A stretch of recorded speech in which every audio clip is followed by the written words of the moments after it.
Hello and welcome everybody, I am back.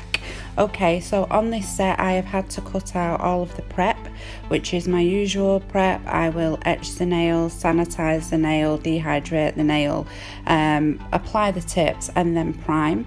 On this one I've gone straight in with CJP's Amor for a full colour nail. I'm sorry I'm rushing to do all this, it's just because I had to go straight in to save the time on the video because it was mega long, so I've had to cut some stuff out. So with this one, all I've done is done a 1 bead application and then gone back in over my cuticle just to build my apex and keep your brush behind your bead. And there I'm just feathering up a little bit more just to make sure I've got some strength on the tip because I will not cap this nail.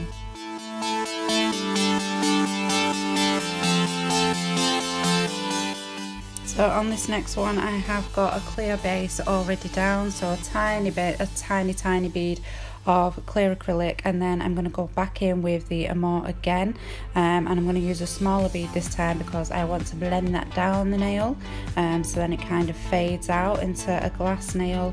And then I'm just going to add a little bit of glitter in there, which is also from CJP, and it is Applejack matte glitter, which is very pretty. Oh, sorry, I'm trying to take myself seriously here because I don't do tutorials. I'm just like one of them idiot people that just gets giddy. So I do apologise. Okay, so I've gone in with some clear acrylic there just to hold my glitter in place, because when I come back to cap this one, I don't want it just moving around after I've placed it exactly where I want it, because there is nothing more annoying than chasing glitter, and yeah, it's just irritating. So I'm going to pop that down on my clear acrylic, and then I think I may put a blob of clear on the end there just to hold that last piece in place.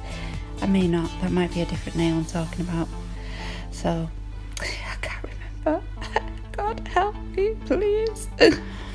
Okay, I have remembered, it is another nail that I do that on, but this one I think I just go straight in and cap it off in clear acrylic straight away because I have a mad habit of forgetting things. So yeah, on this set as well, I just want to point out that on the thumb I have an encapsulated 3D rose, which is in the video, and on the maybe the pointer finger on the other hand I did do flowers sort of cascading down it, which are on the outside, so they're not encapsulated, but I didn't leave it in the video. But there is other videos that I have got up that do show me doing the 3D flowers, so I hope you don't mind, but it was super long like I said. On this nail we are going to go in, this is Apple Shine by CJP. It's a beautiful minty green colour and it's got a little bit of shimmer in it. So I've gone in and I'm going to feather that down and do like an ombre, but I believe I am going to press some netting into this. And when I press the netting in, what I do is dip it in clear acrylic first, so then it does not stick to the nail. So there you go, I've got a little bit of a stand there and you can see the white dust on there. That is clear acrylic I've dipped that into. It just helps it not to stick quite as much because it can get quite sticky and tricky. So just pull it off nice and gentle, and any bits that have popped up just pat back down with your finger.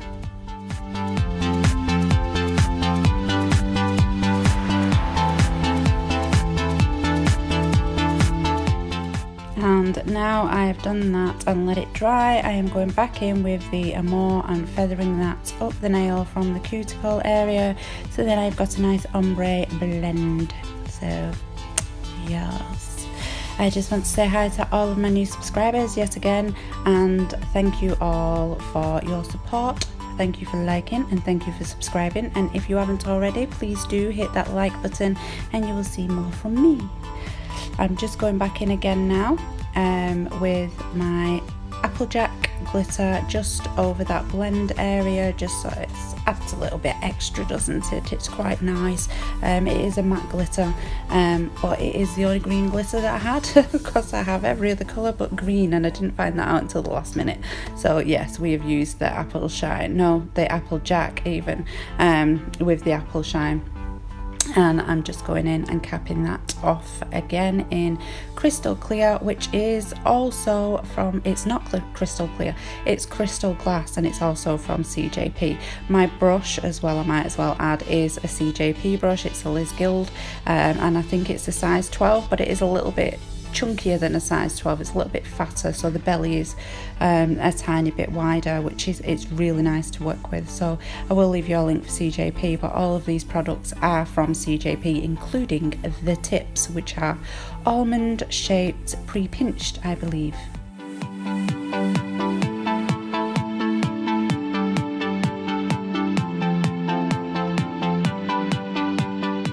On this one, it's just another ombre nail with the apple shine, blending that down from the tip down towards the cuticle, and if you feather it out nice and thin, you will get a nice blend. Then I go in with the Amor. The trick is with Amor is to make sure you bleed your bead, because if you don't, it does become less opaque, and it can look quite a lot different. You want a nice strong pink, then you need to bleed the bead. So that is what I did. I think I just go over these two colours again in a second, so maybe the green and then the pink again.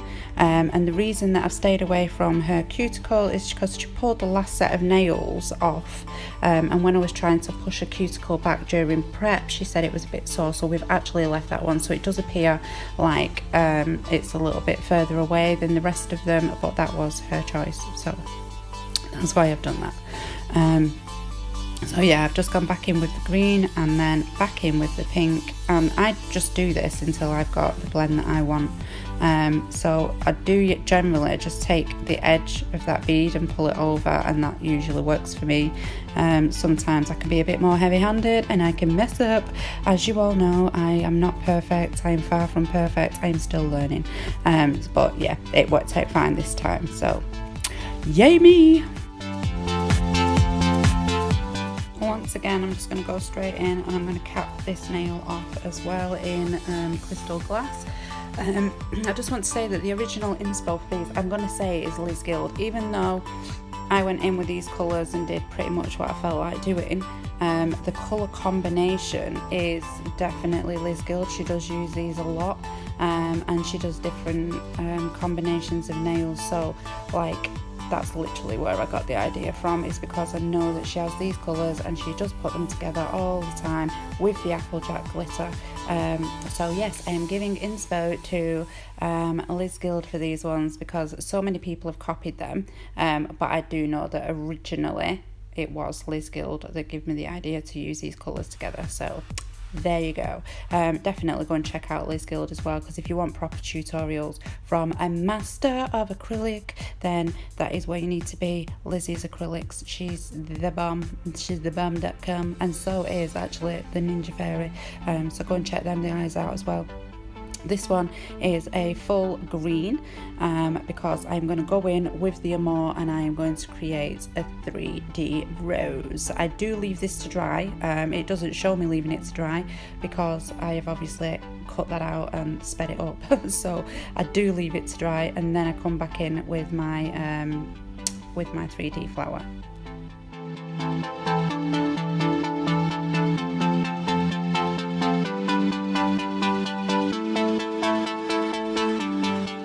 So for the flower, like I said, I'm going to use Amor again to create it. I have a size 2 CJP brush, which is a 3D brush. It's a very good brush to work with, I love it. I do have the 3D Petite from CJP as well, which is also a good brush, but my preference is definitely the number 2. All I do is go in and arch my bead around, so then it's like a little sort of prawn shape, if you like. Allow that to go matte, and then you can press into it. So while I'm allowing it to go matte, I do sometimes put down another bead as well, so then I'm not like hanging around waiting for each bead to go matte. But yeah, basically all you're going to do then is, once you've got it in your prawn shape and it's gone matte, is press the belly down into your bead, and it will feather it back out so it looks like a nice little petal.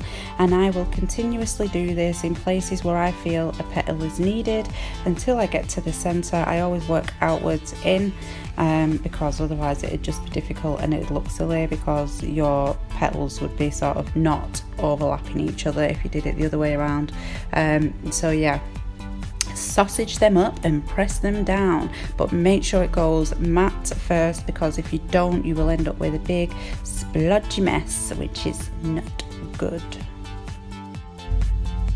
The center one, which I'll be going in with in a second, will just be a bead of acrylic. So I'm just doing the same thing there as I've done with all my other petals. The center is just a big bead, and what I do is I get the tip of my brush, pop it into the center and swirl it out into a circle, and then I sort of pull it in so it's like a figure of 6, and I'll just keep doing the figure of 6 until the acrylic starts to set up, and it will stay there and it will look pretty. I will then go in with a clear bead this time. Usually I do put like leaves on, but I decided to go in with a clear bead, and I'm going to lay down the matte glitter in the shape of a leaf. And this is where I actually go in with a tiny blob of acrylic to hold the last piece of glitter in place, because it was still dry down there, but I just put a blob over it, which is not going to cause it any harm. It'll just keep that piece of glitter in place until I come back in and I will cap off this full nail. I will then proceed to go off screen and file them all and reshape them all, and then I will come back and top coat and show you the finished product. Hopefully you enjoyed this video. If you want to see more from me and you haven't already, then please do like and subscribe. I love you all, and I will see you again soon. Bye.